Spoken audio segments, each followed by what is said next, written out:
Wanted to make a quick little video on this Victory pellet smoker. Had the panel go blank on me and stop working.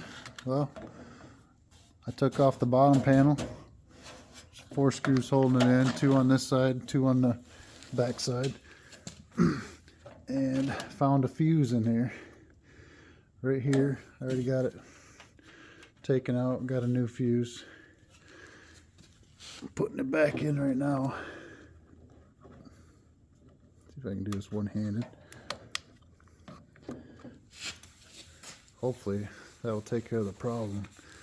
I didn't see any videos on YouTube about this, so I thought I'd make one. This panel is just clipped in there.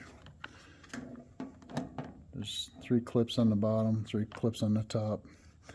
If you get the panel out on the bottom, you can reach in there with a screwdriver and press the clips. Now we're going to see if this thing will work. Got it plugged in now. Let's turn this knob on to smoke. Hit the power button here. There we go. Got power again.